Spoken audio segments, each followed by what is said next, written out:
नमस्कार।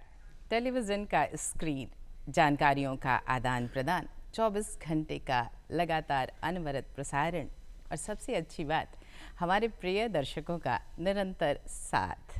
आप देख रहे हैं डीडी बिहार का morning live show Bihar Bihan और मैं हूं आपकी अपनी host Niharika. Warm welcome to my lovely viewers.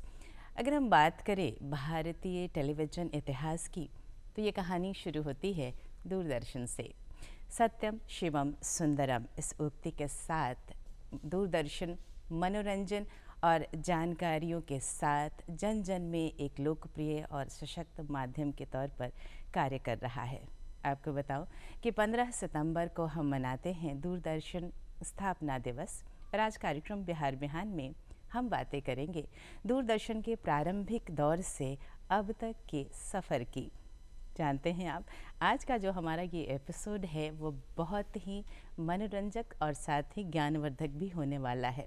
पर कार्यक्रम की शुरुआत करेंगे ज्ञान की बातों से, यानी हमारा पहला सेगमेंट अनमोल वचन। बड़ा अहम होता है कि जो महापुरुषों के कथन हैं, जो उनकी वाणी है, जो उनके वचन हैं, उन्हें हम जानें, समझें और अपने जीवन में शामिल करें। इसीलिए तो हम बिहार बिहान की शुरुआत करते हैं अपने पहले सेगमेंट अनमोल वचन से। आइए नज़र डालते हैं क्या है आज का अनमोल वचन।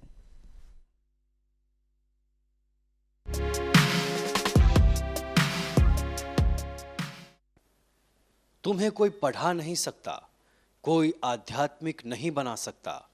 तुमको सब कुछ खुद अंदर से सीखना है। आत्मा से अच्छा कोई शिक्षक नहीं है। आइए हमारे साथ स्वागत करिए हमारे आज के विशेष मेहमान का। सर, बेहद अभिनंदन, स्वागत आपका। थैंक यू, धन्यवाद। अच्छी बात ये है कि आपने एक बहुत लंबी अवधि तक दूरदर्शन के साथ काम किया है। तो जो आज की बातचीत है वो मैं शुरुआत करना चाहूँगी दूरदर्शन की शैशव अवस्था से, जब शुरुआत हुई थी, जब परिकल्पना की गई थी कि दूरदर्शन हमारे भारतीय टेलीविज़न इतिहास की शुरुआत करेगा। तो वो जो दौर था और ये परिकल्पना थी, उसके बारे में हमारे दर्शकों को ज़रूर बताएं, कैसे शुरुआत हुई। सबसे पहले तो मैं अपने दर्शकों को जी, दूरदर्शन स्थापना दिवस की 64वीं वर्षगांठ की शुभकामनाएं देता हूं, बधाई देता हूं। जी सर। परिकल्पना इसकी ऐसे तो शुरुआत 15 सितंबर 1959 को हुई और बहुत कम लोग को मालूम होगा कि इसका उद्घाटन जो किया था हमारे बिहार के ही जो प्रेसिडेंट थे, पहले अच्छा। राष्ट्रपति थे, डॉक्टर राजेंद्र प्रसाद साहब ने, उन्होंने उसका उद्घाटन आकाशवाणी दिल्ली के एक छोटे से रूम में से 5 किलोवाट का एक ट्रांसमीटर था, वहाँ उद्घाटन इसका हुआ था। जो ट्रांसमीटर वहीं लगा था और वो प्रोग्राम होता था हफ्ते में 1 घंटे का 2 दिन प्रोग्राम होता था। पर्पस जो था गवर्नमेंट का, सरकार का, कि ये एक ऐसा माध्यम था जिससे जनता के बीच में जाया जा सकता था, उनको टीचिंग। चूँकि उस वक्त जब 59 की बात कर रहे हैं तो मात्र देश को आज़ाद हुए 12 साल हुए थे जी। तो बहुत ज़्यादा लोग को, तो जो मेन एम था वो सोशल एजुकेशन का था। अच्छा। ये सोशल एजुकेशन जो है वो देने के लिए लोगों को इसका उद्घाटन किया गया था। और उसके बाद जो 59 में ये हुआ और उसके बाद 60 से एक लिमिटेड एरिया था, चूँकि ये ट्रांसमीटर पूरे हिंदुस्तान में तो उस समय उस कंसेप्ट भी नहीं था कितनी आसानी से पूरे देश में का नेटवर्क बढ़ाया जा सके। तो 1960 में जो है वहाँ दिल्ली के स्कूल के लिए स्कूल एजुकेशन का 1 घंटे का प्रोग्राम शुरू किया गया। जी जी। लेकिन ये जो ट्रांसमीटर हमारा लगा 59 में, जिसके बारे में हम लोग बात करें, लेकिन देश में इसके पहले भी ट्रांसमीटर आ चुका था। अच्छा। जबलपुर यूनिवर्सिटी के इलेक्ट्रॉनिक्स एंड कम्युनिकेशन डिपार्टमेंट में, उसमें 24 अक्टूबर 1951 को ही जो है पहला ट्रांसमीटर स्टूडेंट्स के लिए लगा था। मतलब ये टेक्नोलॉजी जो है, इसको हम लोग ये नहीं कह सकते कि हम अडॉप्ट, उसके पहले से जो है प्लानिंग चल रही। आखिर जबलपुर यूनिवर्सिटी ने वो ट्रांसमीटर बाहर से, जैसे हम लोग का जो ट्रांसमीटर था US जर्मनी से ख़रीदा गया था, तो नेचुरली वो भी पहले से। तो एजुकेशन पे पहले सरकार ने एजुकेशन पर जोर दिया, जबकि ज़्यादा दिन 51 का मतलब कि देश को आज़ाद हुए केवल 4 साल हुए थे। जी बिल्कुल। और टीवी ट्रांसमीटर जो है आ चुका था, एजुकेशन कॉलेजेस में आ गया था, यूनिवर्सिटी जबलपुर यूनिवर्सिटी में आ गया था। और फिर 59 में जो है 15 सितंबर वो शुभ दिन आया कि जिस दिन जो है वो एक बहुत बड़ा मौका देशवासियों के लिए भी कि हमें ये अवसर मिला कि टेलीविज़न इतिहास की शुरुआत हुई और आज हम इस मुकाम पर हैं जब इसकी पहुंच बहुत व्यापक क्षेत्र तक हो चुकी है। जब भी हम दूरदर्शन का जिक्र करते हैं ना, तो उसका एक लोगो और उस ट्यून के साथ शुरुआत, जब भी कानों में वो ट्यून आता है तो हमें लगता है कि अच्छा, हम दूरदर्शन देख रहे हैं। और दूरदर्शन से हमारा एक जुड़ाव इतना गहरा है कि हमें बिल्कुल लगता ही नहीं हम कोई चैनल देख रहे हैं, बल्कि वो हमारे परिवार का एक अभिन्न हिस्सा जैसा बन चुका है। मैं बात करूंगी लोगो और ट्यून के बारे में, इसकी शुरुआत कैसे हुई और कैसे बना? अभी बहुत सारे लोग, हम लोग का कुछ कलर वलर चेंज होता है तो बड़ी लो लेवल की बात होती है डायरेक्टर। हाँ। लेकिन जो पहला लोगो जो बना दूरदर्शन का, जो DDI लोगो कहलाता है जी, वो उसकी शुरुआत, उसको जो सिलेक्ट किया वो प्रधानमंत्री इंदिरा गांधी जी ने किया। उन्होंने NID, national institute of designing से जो है बहुत सारे डिज़ाइन मांगे और उसमें जो उन्होंने सेलेक्ट किया, प्रधानमंत्री इंदिरा गांधी ने स्वयं सेलेक्ट किया, जैसे इसको लोगों को जो आज हम लोगों को देख रहे हैं, उसको वहाँ NID के भूतपूर्व छात्र थे देवाशीष भट्टाचार्य, उन्होंने उसका डिज़ाइन किया और वो इंदिरा जी को पसंद आया और वो आज तक हम देख रहे हैं। और जो लोगो सिग्नेचर ट्यून की जहाँ तक आप बात अभी कर रही जी, थी, बिल्कुल। ये 1976 में, मतलब उसके 6 साल के बाद 1976 में जो है वो पंडित रविशंकर और उस्ताद अली अहमद हुसैन साहब ने उसकी कंपोजिंग की, जो आज तक हम सुनते हैं, जो एक दूरदर्शन की पहचान है। जी जी। तो ये लोगो 70 में बना और 76 में जो है वो आप जी। सिग्नेचर ट्यून जो आज हम सुबह सवेरे सुनते हैं, खास बिल्कुल सर, एक बिल्कुल। पहचान है दूरदर्शन की, सुबह हो गई। जी बिल्कुल। और आपके माध्यम से हमें ये पता चला कि कैसे इसकी शुरुआत हुई और किसने इस ट्यून को बनाया और साथ ही लोगों को भी एक्सेप्ट किया गया। आप बहुत लंबी अवधि से इसके साथ जुड़े रहे, दूरदर्शन के साथ आपने काम किया है। तो अगर मैं वर्तमान स्वरूप की बात करूं तो बहुत सारी चीज़ें परिवर्तित भी हो गई, टेक्नोलॉजी बदली है, कार्य करने का तरीका बदला है, प्रसारण का तरीका बदला है। तो मैं बात करूंगी उस दौर की जब इसकी शुरुआत हुई थी और तब स्टूडियो का जो निर्माण हुआ और जो कार्य हुआ, और अभी जब हम वर्तमान स्टूडियो में बैठकर कार्यक्रम करते हैं, कई इक्विपमेंट्स ऐसे हैं जो बहुत बदल गए, नए दौर के साथ नई चीज़ें आई। तो वो वक्त कैसा था और वर्तमान समय में कैसे परिवर्तन आए?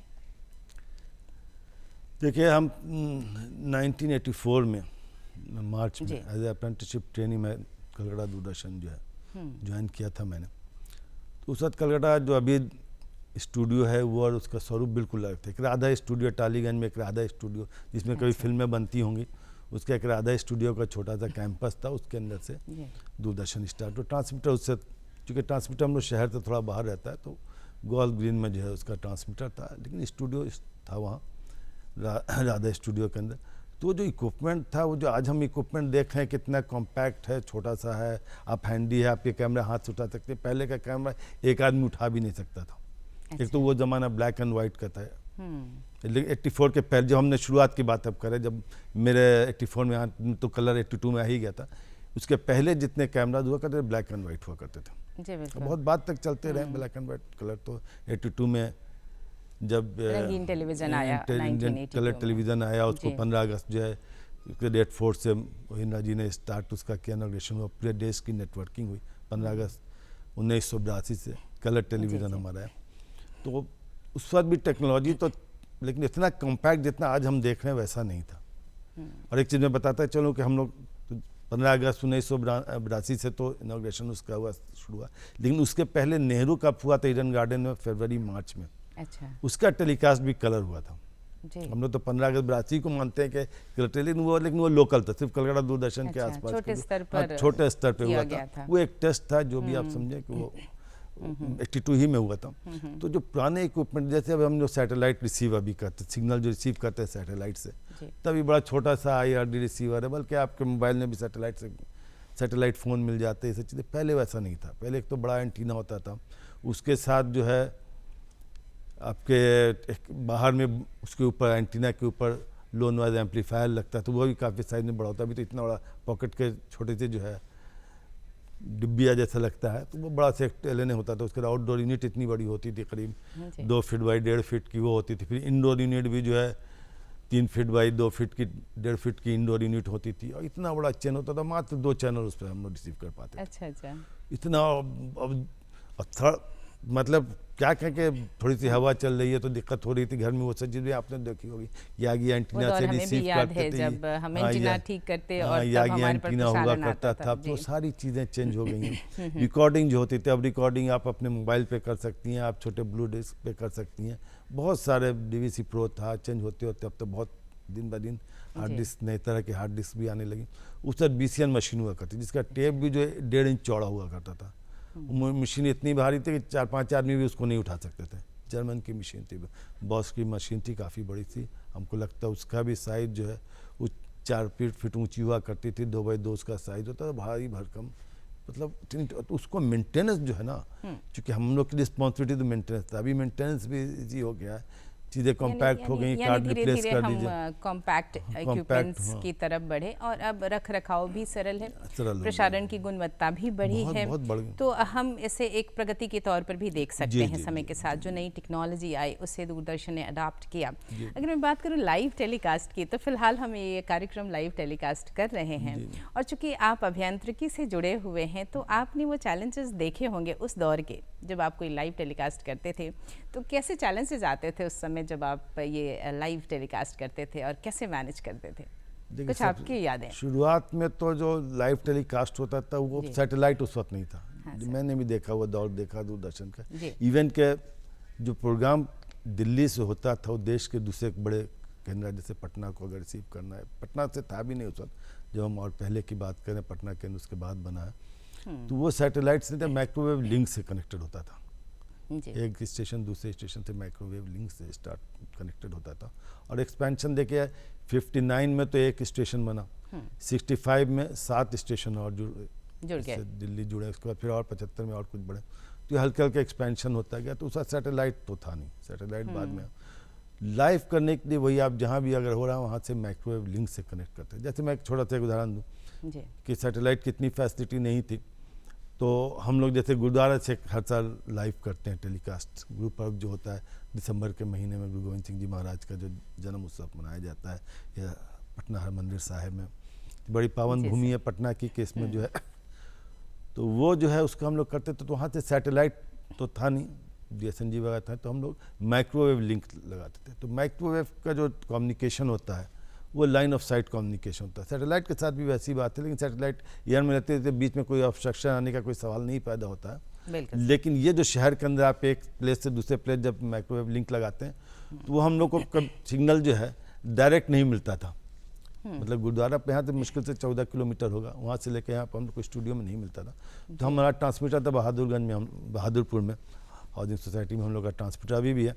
तो उससे हम लोग वहाँ एक रिपीट स्टेशन बनाते थे। पहले गुरुद्वारा का सिग्नल एक रिसीव करते थे, वहाँ जाके माइक्रोवेव अच्छा। लिंक लगाते थे गुरुद्वारे में। उसके बाद फिर एक माइक्रोवेव लिंक लगाते थे वहाँ के ट्रांसमीटर के सेकंड फ्लोर एंटीना पे, उसके जी, टावर पे। वहाँ से फिर उसको रिसीव करके फिर दोबारा दूसरे माइक्रोवेव को देते, तो फिर यहाँ जो है आता था। ये तो एक माइक्रोवेव प्रक्रिया लिंक थी। की प्रक्रिया थी। ऐसे ही बाहर में भी होता था। लेकिन जब सैटेलाइट कम्युनिकेशन का एक्सपेंशन शुरू हुआ, तो उस वक्त जब सैटेलाइट जैसे कहीं लाइव करना है किसी क्रिकेट मैच को, तो आप सोच नहीं सकते कितना कुछ इक्विपमेंट जाता था। एक तो ट्रैक्ट वैन होती थी, जिससे जो हम लोग ट्रांसफरेबल जो है वो लिंक करने के लिए, तो उसकी एक गाड़ी पे तो सिर्फ एंटीना, एक ट्रक होता था उस पर एक एंटीना होता था। दूसरे ट्रक पे जो है उसका इक्विपमेंट होता था।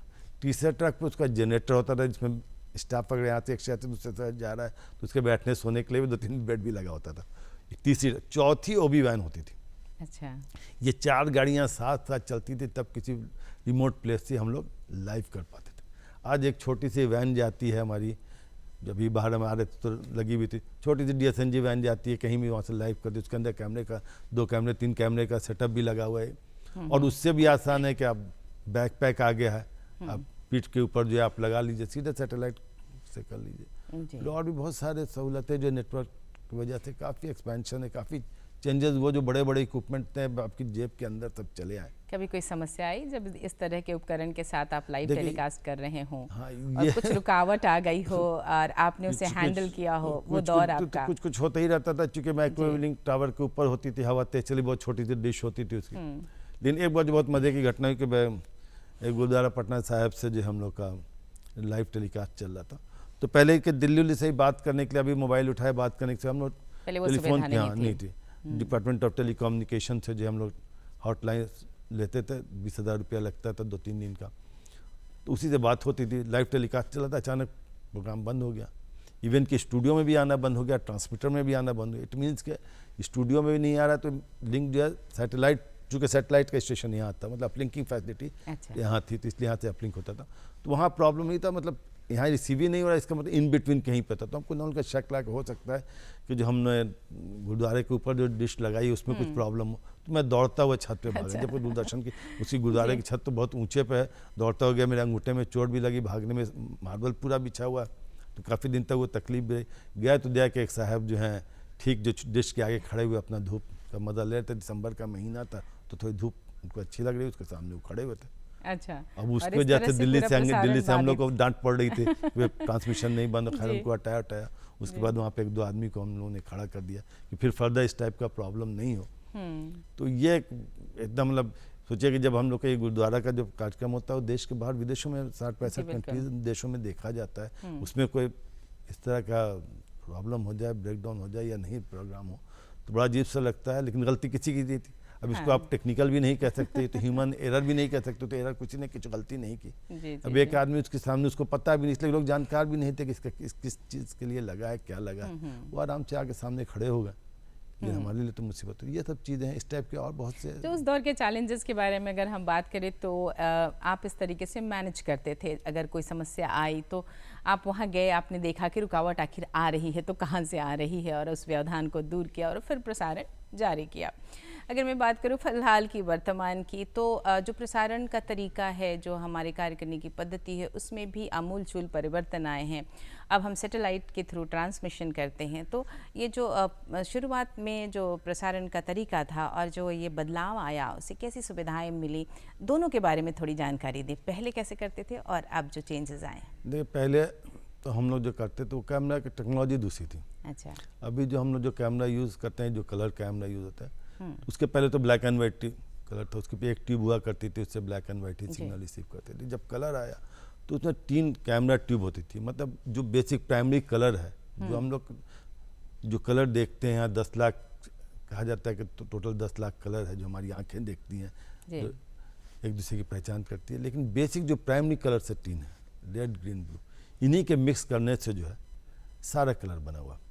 तो हम लोग भी टीवी पे जो दूरदर्शन की रिकॉर्डिंग करें या टेलीकास्ट करें, तो मेन जो हम लोग का कंसेप्ट जो है यही कि इन 3 कलर को ही हम लोग करते हैं। तो जो ब्लैक एंड वाइट के बाद जो कलर कैमरा सब आया या सिस्टम जो आया, तो उसमें 3 ट्यूब वाला आपका मॉनिटर भी होता था, टीवी रिसीवर भी होता था, और ये भी होता था, कहते हैं कैमरा भी होता था। तो कैमरे में होता है कि तीनों का अलग अलग, आपके शरीर पर जो कलर रेड है उसको रेड पिक्चर ट्यूब जो है वो पिक कर रही है, ब्लू ग्रीन को ग्रीन वाली कर रही है। तो ये तीनों कलर को जो है, RGB को जो ब्लू, ये तीनों को मिक्स करना जो काम होता था, जिसको हम लोग रजिस्ट्रेशन कहते थे, उसमें बड़ा टाइम लगता था। अगर प्रोपोर्शनेट जो चाहिए वाइट होने, तो हम लोग वाइट बैलेंस अभी भी करते हैं, तो वाइट बैलेंस जो उसमें ही करते थे कि वाइट है कि नहीं, इस लाइट कलर टेम्परेचर भी होता है। ट्रांसमिशन प्रणाली जो थी उसमें जो परिवर्तन का दौर आया, सैटेलाइट के थ्रू अब प्रसारण किया जाता है, तो जाहिर तौर पर इसकी व्यापकता बढ़ी है।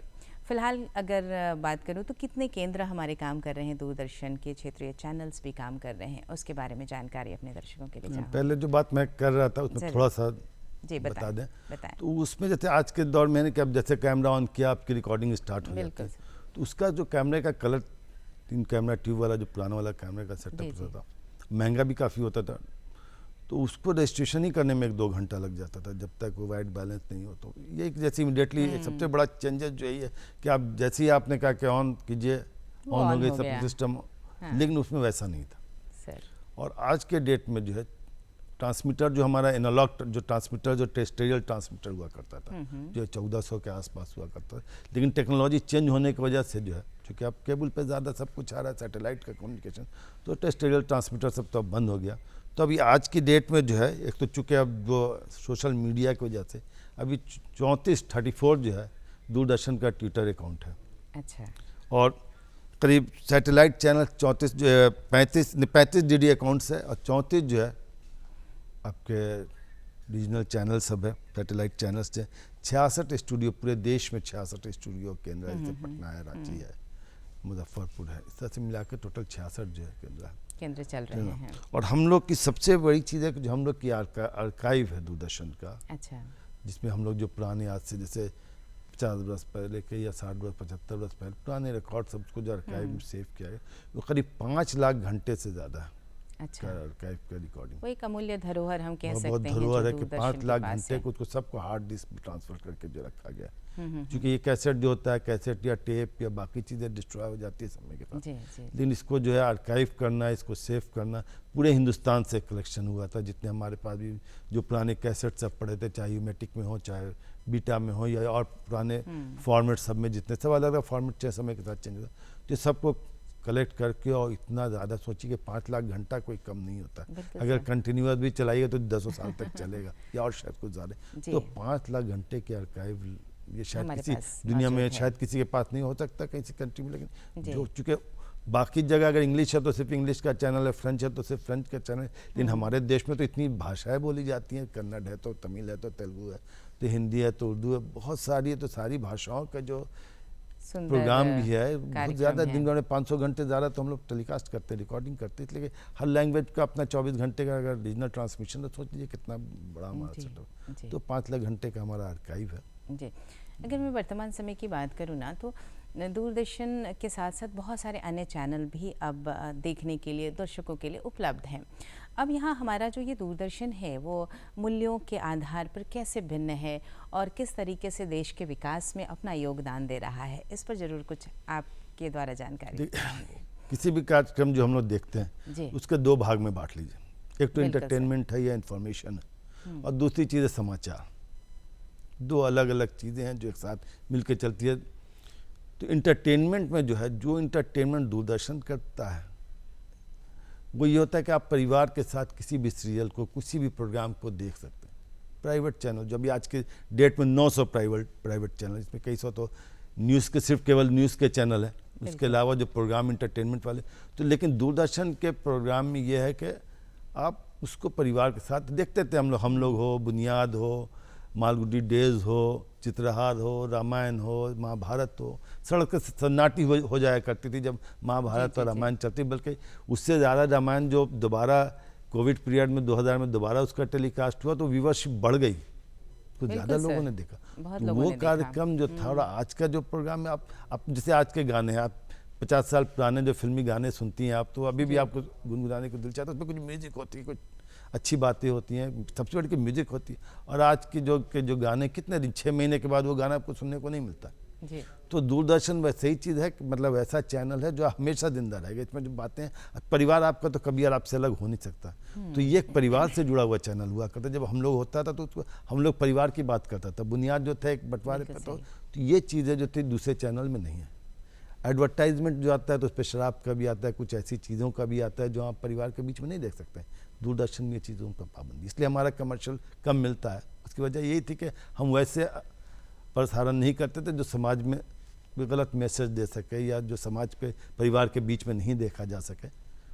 जी जी। दूसरी चीज़ समाचार में, हमारा समाचार वेरिफिकेशन के बाद ऑथेंटिक समाचार होता है, किसी का विचार उसमें नहीं आता है कि न्यूज़ की जगह खाली अपना व्यूज़ दे रहे हैं। न्यूज़ कुछ नहीं है, एक तो हेडलाइन लगा दी कुछ ऐसी कि बहुत अट्रैक्टिव हो लोग, जनता उसको क्या बात है, बाद में आप पूरा समाचार सुनने का पता चला तो हेडलाइन थी तो कुछ था ही नहीं, बात ही नहीं थी, बिल्कुल अलग चीज़ थी, अलग टॉपिक ही था। तो ये चीज़ें हमारे यहाँ नहीं है। जब हम लोगों ने लॉन्ग ट्रांसमीटर बंद किया, क्योंकि टेक्नोलॉजी एडवांस बहुत हो गई थी, टेरेस्ट्रियल ट्रांसमिशन चलने का कोई फायदा, बिजली का भी खर्च ज़्यादा उसमें होता था और कोई यूज़ भी नहीं था ज़्यादा लोग के पास, तो केबल और DTH सर्विस हमारी आ गई थी। तो ज़्यादा बुज़ुर्ग लोग आए हमारे पास मिलने के लिए, या फ़ोन आया बुज़ुर्गों का कि हम तो वही देखते थे, हम तो बचपन से शुरू से, बुज़ुर्ग भी मतलब 60 साल उसकी उम्र हो गई है, तो इनकी भी 65 हो गई थी, तो इनकी भी एक उम्र बचपन इन्होंने देखा और जवानी देखी सब चैनल के साथ। तो कहने ने आप लोग बंद कर दिया, तो हम लोग को तो उसी से अटैचमेंट, उसमें जो न्यूज़ मिलती थी उसको सुनने में अच्छा लगता था। जैसे आज भी आकाशवाणी के समाचार जो सुनने वाले हैं, इतनी टेक्नोलॉजी चेंज हो गई, लेकिन उसके जो श्रोता हैं वो आज वैसे ही जिंदा वैसे ही हैं। वो जो न्यूज़ में ऑथेंटिक होती है, जो सच्चाई होती है, वो और कहीं नहीं है, इधर से मिलावट तो होती नहीं। तो मूल बात ये कि दूरदर्शन का अपना एक अलग अंदाज, जनता तक सही बात पहुंचाने की एक निरंतर कोशिश, और सबसे बड़ी बात कि जनता को शिक्षा और जानकारी देने की भी पुरजोर कोशिश हम लगातार करते रहते हैं। जो हमारे कार्यक्रम भी होते हैं, दूरदर्शन जो कार्यक्रम भी बनाता है, उसमें कहीं ना कहीं जानकारियों का समावेश ज़रूर रहता है। तो अगर मैं शैक्षणिक वातावरण निर्माण की बात करूं तो दूरदर्शन किस तरीके से योगदान दे रहा है देखिए, इस पहले क्षेत्र में? हमने पहले ही बताया आपको, जब 1959 में जो है जी, दूरदर्शन की स्थापना हुई, तो जो पर्पस था वो सोशल एजुकेशन था। बिल्कुल सर। मतलब शुरुआती एजुकेशन से हुई। जी, ठीक उसके साथ बाद मतलब 1960 से जो है दिल्ली के स्कूलों में जो है एजुकेशन शुरू हो गया। मतलब सिर्फ बस ठीक है, लिमिट थी टेक्नोलॉजी की वजह से, तो स्कूलों में उससे एजुकेशन देने की शुरुआत हो चुकी। उसके बाद 76 में SIT, 75 में SIT बना, सैटेलाइट इंस्ट्रक्शनल एजुकेशन के लिए। UGC के साथ अभी भी ज्ञान दर्शन प्रोग्राम चलता है। और किसानों के लिए, गांव के लोगों के लिए कृषि दर्शन अभी तक जो सबसे पुराना हमारा दूरदर्शन का प्रोग्राम, वो भी उसका ही पर्पस ही था, किसानों को मालूम है कौन सी फसल कब रोपी जाती है, किसमें क्या खाद दी जाती है, किसमें यूरिया कितना पड़ना है, कब आप क्या बुआई करें, सारी जानकारी जो किसान को, जो एग्रीकल्चर रिसर्च स्कॉलर सब आते हैं उसमें, या साइंटिस्ट आते हैं, बताते हैं किसानों को। ये भी एक था कि एडुकेशन ही था किसानों के लिए। तो वो 67 में ही स्टार्ट हो चुका था।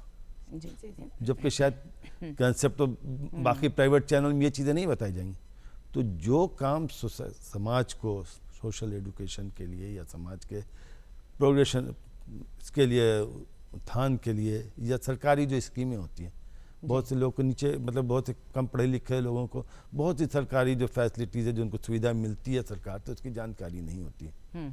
तो वो सुविधाओं के बारे में वो जो ज्ञान है, हर अलग अलग डिपार्टमेंट, चाहे कृषि डिपार्टमेंट हो या कोई और डिपार्टमेंट, पंचायती राज का डिपार्टमेंट हो, ये सारे, या हेल्थ सेक्शन, सबसे इम्पोर्टेंट हेल्थ सेक्शन भी है कि आपको बीमारी के बारे में जो बताया जाता है। हमारे एक्सपर्ट डॉक्टर्स आते हैं, वो बताते हैं आपको, आपसे जैसे बहुत सा प्रोग्राम होता था क्वेश्चन की तरह, मतलब इंटरेक्टिव होता था सेशन उस प्रोग्राम का। हेल्थ मैगजीन होती थी, तो आप अपने सवालात को पूछते हैं, उसका जवाब मिलता है। तो ये जो एक तरह का एजुकेशन था, ये जो दूरदर्शन ने इसमें जितना काम किया है, जी, और जी। जागरूकता जो बढ़ाई है समाज और देश के बिल्कुल बीच सर। में, वो दूसरा चैनल वो काम नहीं करते। इसलिए आज भी इसकी जो पहचान है दूरदर्शन की, वो अपनी बिल्कुल जगह, चाहे अलग है। कितनी एक्सपेंशन हो जाए, जी, लेकिन दूरदर्शन की अपनी जो एक पहचान है, सत्यम शिवम सुंदरम वाली, जी, बिल्कुल जो सर। उसका मोटो है दूरदर्शन का, वो तो कायम रहेगा, वो चेंज होने वाला नहीं है। जी, और दूरदर्शन का मुख्य ध्येय ये कि जो भी जानकारियाँ आम जनता के लिए ज़रूरी है, उसे समेट करके अपने कार्यक्रमों के माध्यम से उन तक पहुंचाना, जन जन तक योजनाओं की जानकारी, जैसा कि आपने कहा, किसानों को जिन बातों की जानकारी अहम है, उनके लिए वो जानकारी मुहैया कराना उनके घर तक टेलीविज़न सेट्स के माध्यम से। और अहम बात, और मुझे लगता है कि जो ये भूमिका दूरदर्शन अदा कर रहा है, वो बहुत अहम भी है देश के विकास के लिए। अगर मैं खेलों के बारे में बात करूं, क्योंकि खेल भी एक अहम जीवन का हिस्सा बन चुका है, और आपने भी बहुत सारे खेल जो हमारे प्रसारित हुए हैं उसका कवरेज किया है, तो कुछ आपकी यादें और कुछ उसमें हमारे दूरदर्शन की भूमिका बताना चाहेंगे? देखिए, हमको लगता है कि शायद एक अलग चैनल ही DD स्पोर्ट्स जो है जी, बिल्कुल दूरदर्शन का, 93 में, हमको हाँ, ऐसा याद सर। आता है शायद 93 से स्टार्ट हो गया था। जी, और कवरेज तो मानिए, तो पहले कोई तो था नहीं, दूरदर्शन क्रिकेट मैच हो, फुटबॉल मैच हो, सबका लाइव कवरेज करता था। तो उसके लिए जो परेशानी है, वही जो हमने शुरू में बताई आपसे, कि जो टेक्नोलॉजी का जो मामला था कि उतना ज़्यादा हमारे पास उस टाइप के इक्विपमेंट नहीं थे, इन्वेंट भी नहीं हुए थे, तो बड़ा। लेकिन आज की डेट में, जैसे हम आपको एग्जांपल लें, कॉमनवेल्थ गेम का मैं गया था, उसका जो क्लोजिंग सेरेमनी में स्टूडियो में था, तो आप यकीन नहीं, 84 कैमरा लगा था उस प्रोग्राम के लिए। 84 कैमरे को कंट्रोल करना। जैसा भी हमारे प्रोड्यूसर साहब पैनल पर बैठे होंगे, उनके पास यहाँ 4 कैमरा है, तो 4 कैमरे को कंट्रोल कर रहे हैं, कमांड दे रहे होंगे, जो हमारे इंजीनियर बैठे होंगे, उस जो उनका जो कैमरा सिलेक्ट करते होंगे, जो प्रोड्यूसर इंस्ट्रक्शन देते होंगे, उसको सिलेक्ट करते होंगे, और वो हम उसको प्रोग्राम में पहले प्रीव्यू करते हैं, फिर प्रोग्राम। लेकिन जब 84 कैमरा हो, वेब कैमरा हो, उसके बाद बैलून में कैमरा लगा हुआ हो, उसके बाद जो है हर कॉर्नर पे एक कैमरा हो, बाहर के सीन के लिए अलग कैमरा, प्लेन से अलग कैमरा लो, तो 84 कैमरे को कंट्रोल करना ये इतना आसान कोई नहीं कर सकता।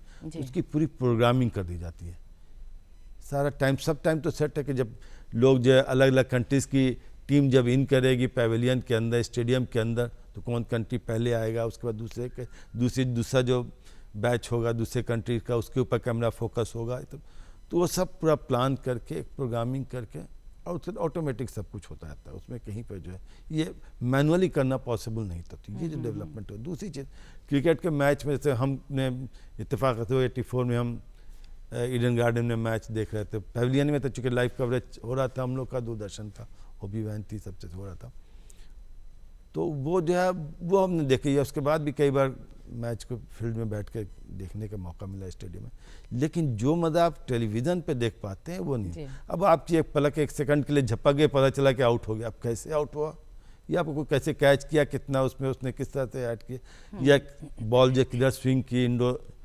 इनकटा थी, किस टाइप की बॉल थी, गुगली थी या क्या थी, कुछ समझ में आपको नहीं आता। हाँ। लेकिन जब आप उसी मैच को, क्रिकेट को स्क्रीन पे, टीवी स्क्रीन पे या बड़े स्क्रीन पे अगर टीवी पे देखते हैं, तो आप फिर देखते हैं कि हमें कैसे आउट, रिप्ले में देखते जाइए आउट हुआ था कि नहीं हुआ था।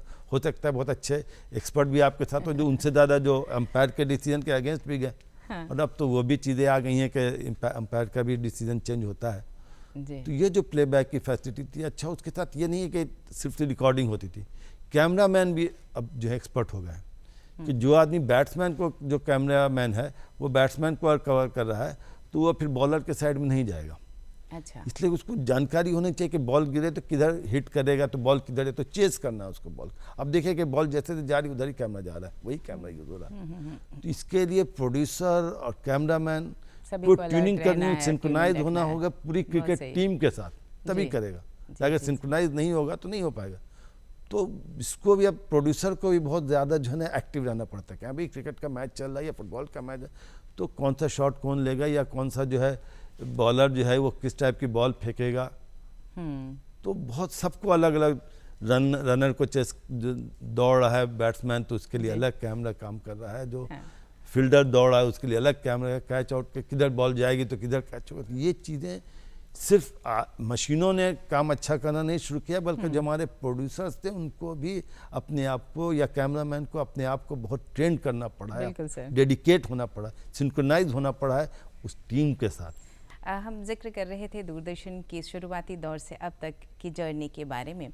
अगर हम देखें तो दूरदर्शन की पहुंच आम जनता तक बहुत व्यापक है और कई सारी ऐसी महत्वपूर्ण कार्यक्रम हमारे हैं जो सीधे जनता तक पहुंचते हैं, और उसमें से एक है मन की बात, हमारे प्रधानमंत्री के मन की बात। उसके बारे में कुछ बताना चाहेंगे? देखिए, देश में 900 चैनल है जी।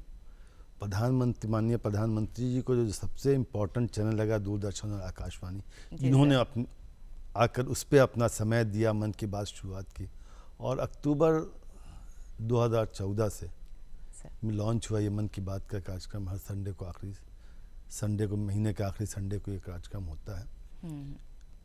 और अप्रैल 2015 से लगातार हर महीने ये प्रोग्राम कंटिन्यूअस चला, और देश की विभिन्न भाषाओं में हो रहा है। मतलब हिंदी में होता है, इंग्लिश में होता है, सारी जितनी रीजनल भाषाएं हैं, क्षेत्रीय भाषाएं हैं, सभी में मन की बात होती है। और जब इसका 100वां एपिसोड हुआ, तो आप यकीन नहीं कि इंडिया गवर्नमेंट मिंट ने इसके लिए 100वें एपिसोड पे एक सिक्का निकाला मन की बात का। जी, आपके पास है वो सिक्का? ये सिक्का जो है 100 रुपये का सिक्का, इस तरह से आता है, प्रूफ कॉमेटिव के यादगार कॉइन होता है। ये मन की बात का सिक्का है, दिखाएं।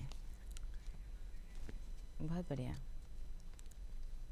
इस 100वें एपिसोड के साथ इसका, 100वें एपिसोड पे निकला है ये सिक्का, यादगार सिक्का है, 100 रुपये का सिक्का है ये मन की बात के लिए। तो इससे पता चलता है कि दूरदर्शन और आकाशवाणी का कितना महत्व है समाज पे जागरूकता बढ़ाने में, इन चीज़ों के लिए, कि प्रधानमंत्री ने भी इसी चैनल को चुना है। और इस पर ये सिक्का है 100 रुपये का, इसमें ये एक माइक्रोफोन बना है जिससे हम, और इस माइक्रोफोन से हमारी आवाज़ें आप तक जा रही हैं। और ये बहुत अच्छी बात कि आप इसे लेकर आए और हमारे दर्शकों को इसे दिखाया। 100वें एपिसोड पर मन की बात का ये सिक्का जारी किया गया।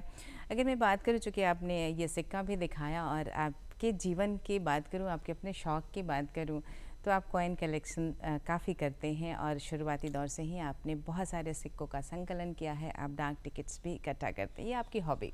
इसके बारे में ज़रूर जानकारी चाहूँगी, कैसे शुरुआत किया आपने, और किस तरह के जो सिक्के हैं वो आपके पास मौजूद हैं? सिक्के का और स्टेप टिकट और स्टैम्प डाक टिकट जो उसका कलेक्शन और सिक्कों का कलेक्शन जी। बचपन से, जब मैं स्कूल में था अच्छा। उस वक्त से शुरू किया। 50 साल तो करीब करीब हो ही गया। हम्म। लेकिन बीच में जब स्टूडेंट लाइफ में जब बहुत करियर बनाने की बात होती है तो वो पीरियड जो है बाकी चीज़ें गौन हो जाती हैं, सिर्फ आपका करियर आपके सामने होता है, तो जी। उस लाइफ के उस पार्ट में जो वो चीज़ें बनती। लेकिन जब सर्विस पीरियड में भी कुछ ऐसा रहा है, मैंने बताया कि एक्सपेंशन बहुत काम का भी हम लोग का 24-24 घंटे भी हम लोग ऑफिस में रह बैठे, इवन ब्रेक डाउन है तो 72 घंटे तक ऑफिस के अंदर रहे, वैसी भी सिचुएशन मिली है हम लोग को। तो उस वक्त बहुत कम मिला, लेकिन जब ऊपर जाते गए तो कलेक्शन हल्के हल्के थोड़ा थोड़ा करके आज के डेट में मेरा जो कलेक्शन है उसमें आपको अशोक का सिक्का, मॉडर्न एम्पायर्स का सिक्का, गुप्ता पीरियड का सिक्का, और उसके बढ़ते जितना प्रिंसली स्टेट हुआ करता था हिंदुस्तान के अंदर, राजे रजवाड़ों का सिक्का, दिल्ली सल्तनत का सिक्का, चाहे खिलजी का हो, चाहे लोधी वंश का हो, चाहे सिकंदर लोधी का हो, चाहे शेरशाह सूरी का हो, बलबन का हो, रजिया सुल्तान का हो, ये सारे, सलाउद्दीन खिलजी का हो वक्त। हाँ, तो ये सारे सिक्के हैं। और हैदराबाद स्टेट का हो, हैदराबाद का हो या लखनऊ का हो, बंगाल प्रेसिडेंसी हो, मद्रास प्रेसिडेंसी हो, इवन के जो मुग़ल एम्पायर में सबका, सिर्फ एक दो को छोड़ के नहीं है जो बड़ा रेयर है, जो कम दिन जिनकी गवर्नमेंट रही है, जी जी। चाहे वो अकबर का हो, जहांगीर का। उसमें कलेक्शन में भी अच्छा एक चीज़ और थी कि अकबर ने एक इलाही मंत्र शुरू किया था। अच्छा। एक दिन एक मदहब उसने किया, जिसको लोग कहते हैं मदहब नहीं, एक उसके अपनी थियोलॉजी थी, कुछ उसने शुरू किया था, उनके अपने विचार थे, अपने विचार थे, मदहब तो नहीं थे। तो वो एक इलाही, उसका इलाही मंत्र भी उसका था। अच्छा। तो अभी आज की डेट में जो सिक्के निकलते हैं उस साल पे निकलते हैं जी। लेकिन उस ज़माने में जो सिक्के निकलते थे, जो अकबर और उसके बाद के 2-3 बादशाहों ने निकाले, तो सिर्फ उसमें साल नहीं, अभी सभी सिक्कों पे साल ज़रूरी है, साल या मिनट, किस मिनट में बना। तो उसमें जो है 12 महीने उसके भी थे, फरवादीन, दी, अज़ार, बहमान, इस तरह से। तो मेरे पास महीना वाइज भी जो सिक्के हैं, हर महीने का संकलन भी है। और हमने कोशिश की है कि बिहार का, चूँकि हम पटना के रहने वाले हैं, तो पटना के मिंट, चूँकि 237 मिनट पूरे हिंदुस्तान में मुग़ल पीरियड में थी, तो मेरी कोशिश रही है कि मेरे पास सबका सिक्का पटना मिंट का हो। तो इलाही मंत का मेरे पास जहांगीर का, शाहजहां का, पटना मिंट का सेट है। तो एक बहुत ही अभूतपूर्व संकलन है आपके पास। अगर मैं आपके हॉबीज की बात करूं, कुछ डाक टिकट का भी संकलन आपने किया है। ब्रिटिश एम्पायर का 1835 से लेकर 1947 तक ईयर वाइज है, रिपब्लिक ऑफ इंडिया के ईयर वाइज है, नोट ईयर वाइज है। क्या बात है। 150 कंट्रीज का नोट है, 200 कंट्रीज का सिक्का, और स्टैम्प में जो है, क्योंकि मैं एक चीज दिखाने ले आया आप लोगों को, बिल्कुल सर, जो इसका डाक टिकट का भी होता है। तो चूंकि बात दूरदर्शन की हो रही थी, तो जब दूरदर्शन की 60वीं वर्षगांठ हुई 2019 में, तो डाक विभाग ने इसकी स्पेशल स्टैम्प निकाली, जिसको माई स्टैम्प कहते हैं। ये दूरदर्शन पे निकाली गई, ये स्टैम्प का सेट है, ये लोगो बना हुआ है दूरदर्शन का। इससे ही पता चलता है कि दूरदर्शन का कितना महत्व है, जी जी, और कितनी सी पहचान है। बहुत सुंदर। और ये डाक टिकट का संकलन आपके पास है, जो दूरदर्शन के लोगों पर बना हुआ है, और 60वां वर्ष भी लिखा हुआ है। जी जी जी। आपके माध्यम से हमारे दर्शक टिकट्स को देख पाए, और साथ ही आपने मन की बात का जो सिक्का है 100वें वर्ष का, उसे भी हमारे दर्शकों को दिखाया। एक लंबी अवधि तक आपने काम किया है दूरदर्शन के साथ, उस जर्नी को किन शब्दों में बयां करना चाहेंगे? बहुत अच्छा मिस ऐसा लगता है कि हमने कुछ अपने ज़िंदगी रिटायरमेंट के बाद की मैं बात कर रहा हूँ, तो ऐसा लगता है कि अपने जीवन का बहुत अच्छा हिस्सा जो था मैं अब मिस करता हूँ। वो जो लाइफ थी दूरदर्शन और आकाशवाणी के साथ मेरी गुजरी है 35 साल, उसको आज भी मैं मिस करता हूँ। अभी भी लगता है कि मैं कुछ छोड़ आया, अपनी यादें छोड़ आया। बल्कि इस पर हमने कई कविताएं भी लिखी हैं, जो मैं कुछ कविताएं भी लिखता हूँ, कई बार कविता और गज़ल सुनाने के दूरदर्शन के माध्यम से मौका मिला। कुछ पंक्तियां जुबान पर हो तो जरूर सुनाएं। अभी तो कुछ याद ऐसी नहीं आ रही है अभी कुछ, पर सुंदर यादें हैं दूरदर्शन के साथ काम करने की। बहुत अच्छी है, बहुत कुछ देखा है, इसको उतार चढ़ाव को देखा है। अब देखिए एक छोटी सी घटना, कितना डेडिकेशन हुआ करता था हम लोग में, कि 1992 में जो है, मैं उस वक्त ऑल इंडिया रेडियो पटना में था, पटना में राइट हो गया। अच्छा। चारों तरफ आग लग रही थी। मेरा घर पटना सिटी में था, इलाका बड़ा डिस्टर्ब था, सुबह से सभी का डेडिकेशन होता था, चाहे वो ड्राइवर हो, चाहे सिक्योरिटी गार्ड हो, चाहे इंजीनियर्स हो, चाहे प्रोड्यूसर हो, सबकी एक 5 बजे सुबह अलार्म के साथ। हम अलार्म जो है खरीदते ज़रूर थे डिपार्टमेंट में आने के बाद, लेकिन उसकी ज़रूरत नहीं पड़ती थी, अपने आप नींद टूट जाती थी। 4:30 बजे मेरा तिवारी ड्राइवर थे, वो हॉर्न देना शुरू किया, सर चलिए ड्यूटी में। हम कहा भाई ये तो आग लग रही, कर्फ्यू लगा हुआ, कैसे जाने, आपको कौन रोकेगा? हम कहा ऐसा कैसे भाई, हम तो नहीं निकल सकते हैं। हम कहा ऐसा करो, एक और लड़का मेरा दोस्त है बेचारा अभी ख़त्म हो गया, सत्यप्रकाश, वो मेरे घर के पास ही रहता था। हम कहा कि उसको लेके आओ, तो फिर हम दोनों आदमी साथ चलेंगे भाई, ट्रांसमिशन चलना, चाहे आग लगे चाहे जो। जब उसके घर गया तो वहाँ से आवाज़ दिया, उतर रहे हैं, एसपी वहाँ पे थे, कोई वो चले कि आप यहाँ पे क्यों गाड़ी लगा चीख रहे हैं, ड्राइवर से बात की, तो ऐसा से स्टाफ को ले आके इसके उतरेंगे तो अरेस्ट हो जाएंगे, यहाँ कर्फ्यू लगा हुआ, आप जाइए वापस। तो खैर वो बेचारा तिवारी मेरे पास भी अक्सर, वो भी नहीं, हमको जब वो नहीं आया तो हम भी नहीं जाए, हमको भी रास्ते पकड़ सकते, कर्फ्यू लगा।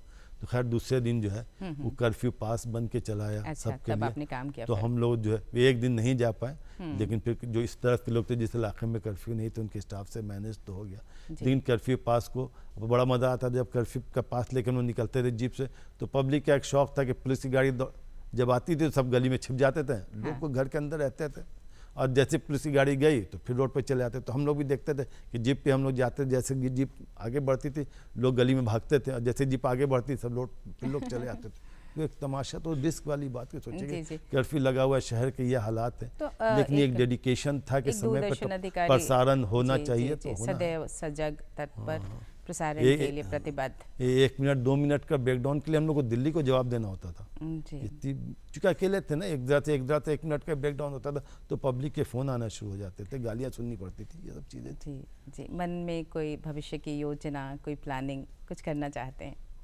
कर रहे हैं कुछ। एक चीज़ मेरा इरादा था, मैं इससे पहले बताना चाहता था, जो जब डिपार्टमेंट में था, कि ये जो टेक्नोलॉजी चेंज हुई है, जो तब्दीलियाँ आई हैं, वो जो इक्विपमेंट्स आज से जो है 50 साल पहले या 75 साल पहले दूरदर्शन या आकाशवाणी में यूज़ होता, उसका एक म्यूजियम बनना चाहिए। अच्छा, कि एक यादगार है कि क्या चेंजेस आए हैं, कि इतने बड़े कैमरे से लेकर एक छोटे से पॉकेट के मोबाइल से सारी चीज़ें आ गई।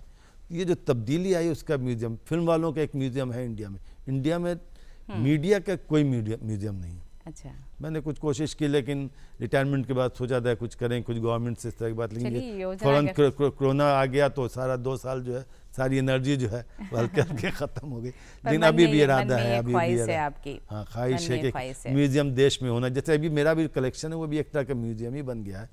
अब भाई 10,000 कॉइन्स हैं तो सारी एक तरह का म्यूजियम ही है घर पे मेरे। लेकिन वैसे म्यूजियम चाहते थे कि इन चीज़ों का भी हो, जो चीज़ें तब्दील, जो नए स्टूडेंट आए, जो नए आने वाली नस्लें हैं, वो देखें कि कहाँ से कहाँ तक हमारा ये सफ़र कैसे कटा। इस सफ़र के एक जो है मीडिया के लिए ज़रूरी था, कुछ होता तो अच्छा, तो ही ख्वाहिश थी।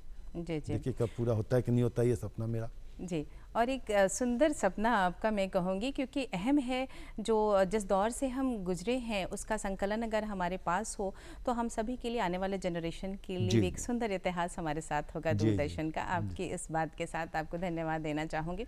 बहुत बहुत धन्यवाद आज वक्त निकालने के लिए और हमारी बातचीत में शामिल होने के लिए। धन्यवाद आपका। धन्यवाद। नमस्कार। और दर्शकों, आज हमने बातचीत की हमारे पटना दूरदर्शन के सेवानिवृत्त निदेशक अभियांत्रिकी श्री SRF यूसुफ जी से। बातें की अपने दूरदर्शन की, जो आपका पसंदीदा चैनल है, जो जिसकी पहुंच जन जन तक है, गांव-गांव तक है, आम जनता तक है, और जो समर्पित है अच्छे कार्यक्रम निर्माण के लिए, और उन सभी कार्यक्रमों के निर्माण के लिए जिसमें गुणवत्ता हो, जिसमें जानकारियाँ हो, साथ ही मनोरंजन भी हो, पर इसके साथ आपका सहयोग भी अपेक्षित है। तो हमारा ये कार्यक्रम आपको कैसा लगता है, इसके लिए हमें ईमेल भेजें, हमें ख़त लिखें और नोट करें हमारा पता। हमारा पता है कार्यक्रम बिहार बिहान द्वारा केंद्र निदेशक दूरदर्शन केंद्र पटना, फ्रेजर रोड पटना 800001। हमारा ईमेल ID है director@ddkpatna@gmail.com।